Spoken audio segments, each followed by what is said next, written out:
Welcome back. देखिए कुछ important MCQs देखेंगे ऑफ ऑर्डिनरी डिफरेंशियल इक्वेशन। इससे पहले भी कई एमसीक्यूज़ हम लोगों ने डिस्कस किया था, तो डेफिनेटली आपने उसको भी देखा होगा। देखो आपने ओडीई पढ़ा हुआ है और इसके मुश्किल क्वेश्चन एग्जाम में नहीं आते। ओके, तो इस तरह का क्वेश्चन जैसा आप देख रहे हो सारा कुछ मैंने आपको पढ़ाया है, तो डेफिनेटली आपसे बनेगा। So first try by your self, आपसे बनेगा तो आपको कॉन्फिडेंस आएगा। देखो क्या क्वेश्चन है यहाँ पे आपको सिंपली सॉल्यूशन पूछा है दिस ऑर्डिनरी डिफरेंशियल इक्वेशन का। आइए आप देख सकते हो कि डिफरेंशियल इक्वेशन है विथ कांस्टेंट कोएफिशिएंट। इसका जो जनरल सॉल्यूशन होता है वो होता है y = CF + PI, जहाँ CF आपका होता है कॉम्प्लीमेंट्री फंक्शन और PI होता है पार्टिकुलर इंटीग्रल। बट चूंकि ये आपका जीरो है तो पार्टिकुलर इंटीग्रल आपका यहाँ पर जीरो हो जाएगा, जस्ट सॉल्यूशन आपको CF से मिल जाएगा। और CF कैसे निकालते हैं? For this we have need auxiliary equation. Auxiliary equation कैसे लिख पाओगे? तो सिंपली आप इसको ऐसे लिख सकते हो m² + m - 6 = 0। ये सब आप जानते हो, ठीक है।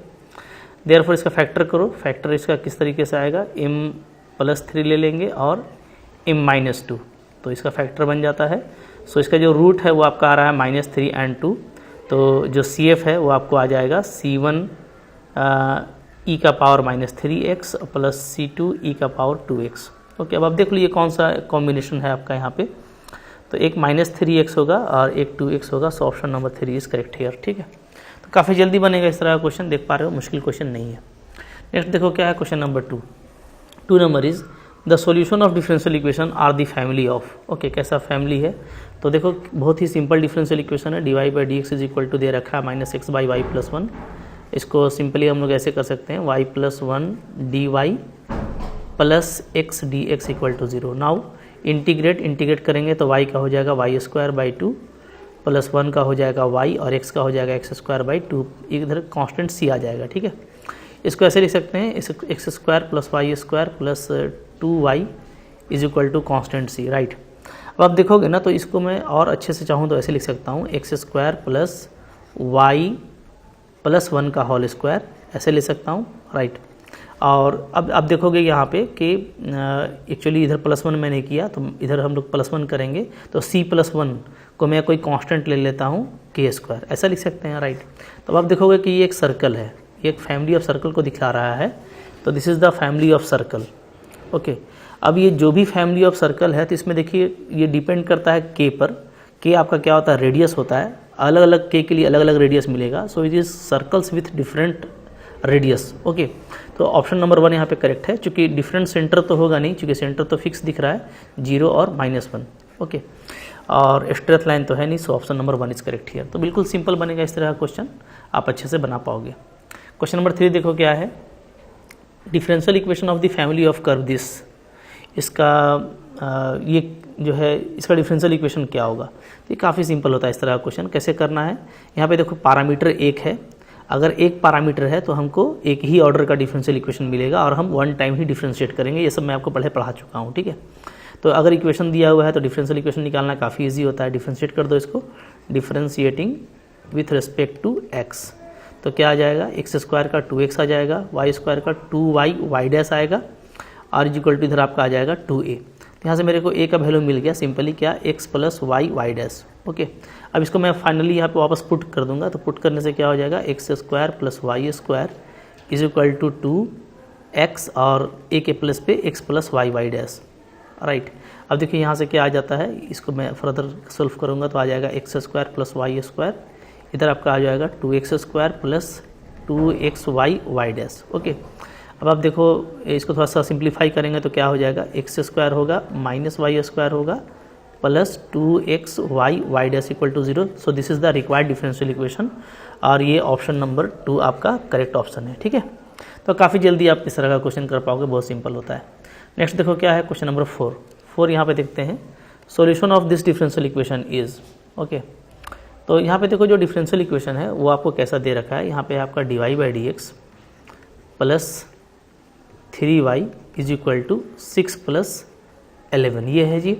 अब इसको आप देखोगे ना तो ये आपने पढ़ा हुआ है, ये क्या है? ये है लीनियर डिफरेंशियल इक्वेशन।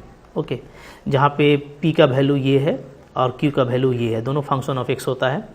तो यहाँ पे आपको ज़रूरत पड़ेगा इंटीग्रेटिंग फैक्टर का, और वो क्या होता है? वो होता है e⁻p dx।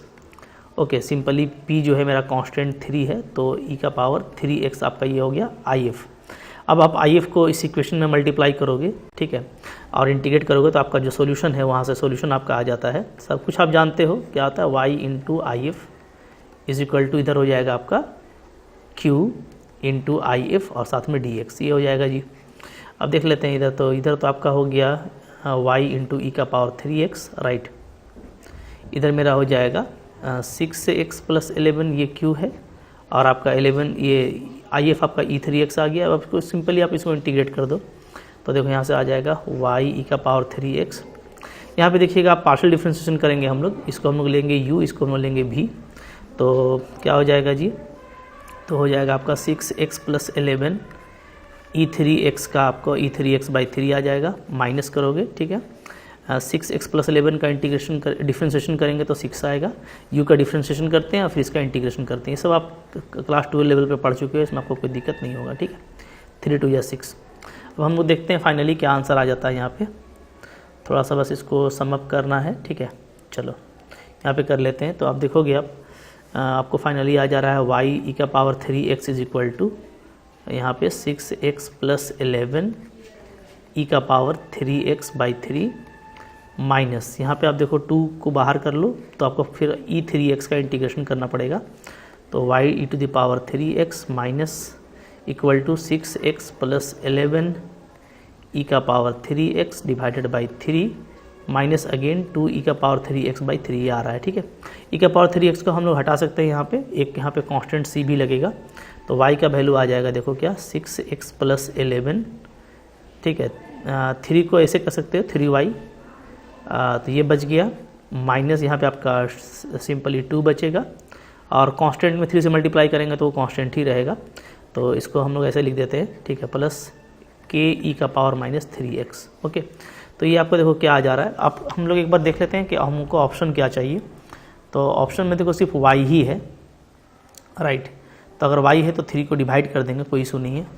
देखो क्या आ जाएगा जी, तो यहाँ से आ जाएगा 3y is equal to 6x, 11 minus 2 आपका हो जाएगा 9 प्लस k ई का पावर माइनस 3x। ओके, चलो अब यहाँ से y 3 को हटा देते हैं, तो y इज इक्वल टू 3 2 जा 6, 3 3 जा 9 प्लस कांस्टेंट को तो कांस्टेंट ही रखेंगे ई का पावर माइनस 3x।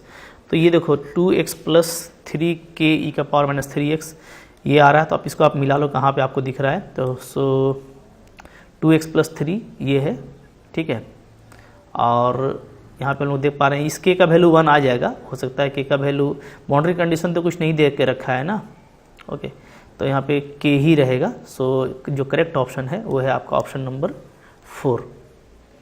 क्लियर है, यहाँ पे कुछ k भी होगा, k नहीं दिया है तो कोई कांस्टेंट है, ठीक है, तो हम लोग इसी को चूज़ करने वाले हैं।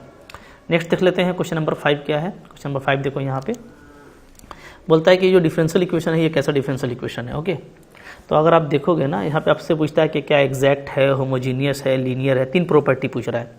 तो पहले मैं इसको ये देखूँ कि यहाँ पे dy/dx को मैं कैसे लिख सकता हूँ।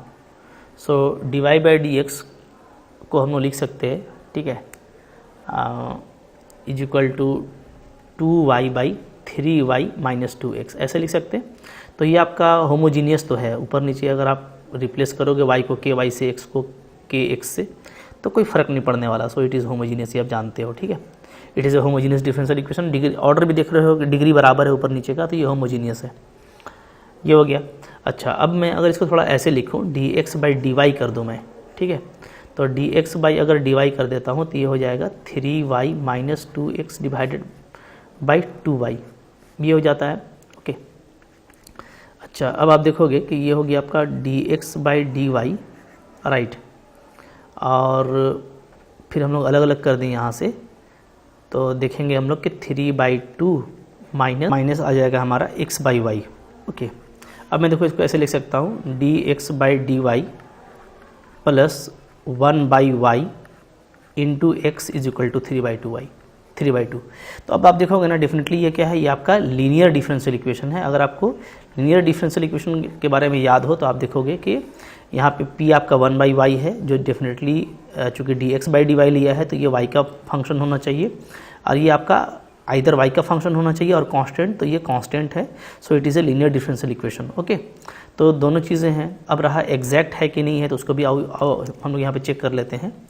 तो एग्जैक्ट चेक करने के लिए तरीका क्या है आपको पता है, ठीक है, मैं आपको बता देता हूँ। जैसे देखो होता क्या है कि हम लोग ये जानते हैं कि अगर आपके पास में M D X plus N D Y का फॉर्म है, ठीक है, तो ये एग्जैक्ट कब होगा, इज़ एग्जैक्ट। ये एग्जैक्ट होता है जब क्या प्रॉपर्टी हो, partial derivative of M with respect to Y is equal to हो partial derivative of N with respect to X, ये होना चाहिए, ठीक है। अगर ये चीज़ होगा तो ये क्या होगा, एग्जैक्ट होगा। अब यहाँ पे देखिए, यहाँ पे बहुत सिंपल है, हम लोग बस ये देख लेते हैं कि एम और एन क्या है। तो डिफरेंशियल इक्वेशन है आपका 2y dx minus 3y minus 2x और dy इक्वल टू 0, ये है, ये आपका गिवन दे रखा है, ठीक है। इसको आप कंपेयर कीजिए इससे, तो कंपेयर करते हैं तो यहाँ पे m क्या आ जाएगा, m आ जाएगा 2y और n क्या आ जाएगा, माइनस में आ जाएगा 3y माइनस 2x, या तो आप इसको ऐसे लिख सकते हो 2x माइनस 3y। अब देखो यहाँ पे curly m by curly y, यानी पार्शियल डेरिवेटिव इन y क्या आएगा, 2 आएगा, और partial derivative of n with respect to x क्या आएगा, तो ये भी 2 आएगा, चूँकि y तो कांस्टेंट है तो दोनों इक्वल है, दोनों क्या है, इक्वल है, सो इट इज़ एग्जैक्ट। तो ये तीनों प्रॉपर्टी हिट कर रहा है, यानी ये जो डिफरेंशियल इक्वेशन आपको यहाँ पे दे रखा है उसमें तीनों ही बातें करेक्ट हैं कि ये आपका एग्जैक्ट भी होगा, होमोजीनियस भी होगा और लीनियर भी होगा। So option number 2 is correct here. Okay, तो ऐसे आपको करना है, देख रहे हो मुश्किल क्वेश्चन नहीं है, बिल्कुल आप काफ़ी आसानी से कर पाओगे।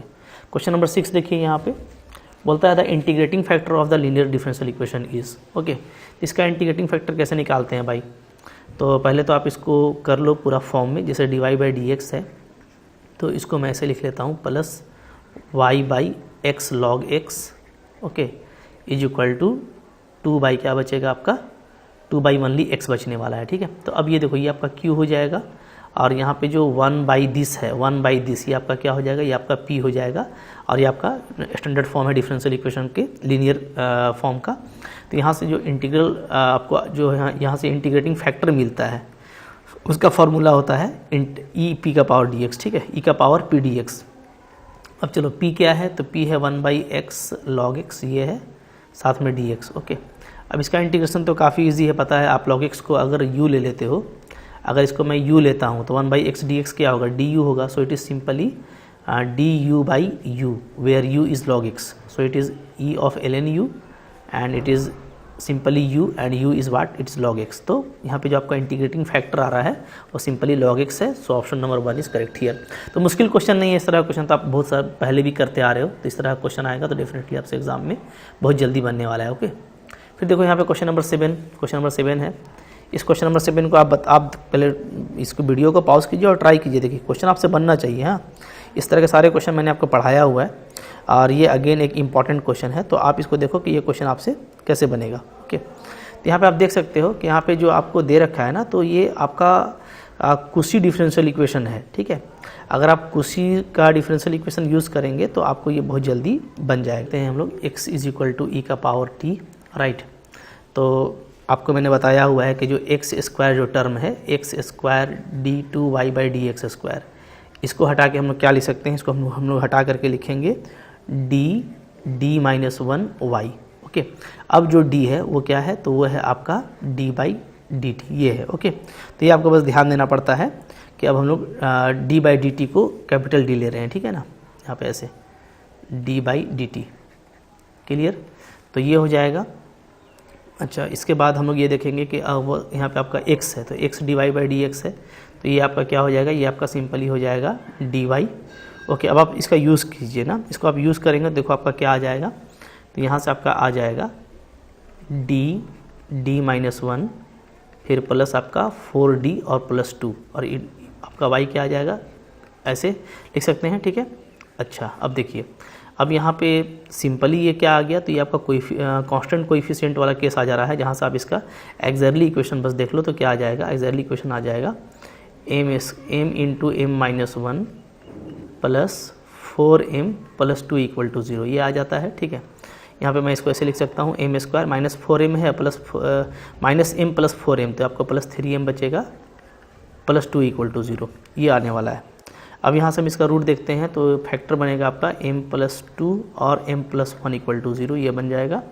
सो m का जो रूट है वो -1 और -2 आ रहा है, यानी इसका जो हमको कॉम्प्लीमेंट्री फंक्शन मिलने वाला है, राइट, वो क्या मिलेगा, तो वो आपको मिलेगा, यहाँ पे देखिएगा तो c1 e का पावर -x। अच्छा ये आपको देखो ये टी में मिलेगा ना, चूँकि हम लोगों ने टी में लिया हुआ है, तो ये आपका आ जाएगा इस तरीके से लिखेंगे हम लोग इसको, क्या लिखेंगे, y is equal to C1 e का power minus T plus C2 e का पावर माइनस 2t ऐसा। ओके, अब t जो है हम लोग देख रहे हैं कि e का पावर t x है, ध्यान दीजिए e का पावर t क्या है, x है, तो e का पावर माइनस टी क्या हो जाएगा, तो 1/x हो जाएगा। ठीक है, तो यहाँ पे आप इसको ऐसे लिख दो C1/x और प्लस C2/e का पावर माइनस 2t क्या हो जाएगा, तो ये हो जाएगा 1/x²। ठीक है, तो यही देखो आपका आंसर है। तो यहाँ पे जो करेक्ट ऑप्शन है वो है हमारा ऑप्शन नंबर 2। तो इस तरीके से देखो बहुत जल्दी इस तरह का क्वेश्चन बनेगा, कोई इशू नहीं आने वाला। ठीक है, आपको इसको थोड़ा कॉन्फिडेंट रह के बनाना है, कहाँ पे किसको अप्लाई करना है इसको आपको देखना है। ओके, तो आई होप आपके लिए फ्रूटफुल था, अच्छा लगा तो लाइक कीजिएगा, चैनल पे नए हैं सब्सक्राइब कीजिए, पढ़ते रहिए। ठीक है, थैंक यू वेरी मच।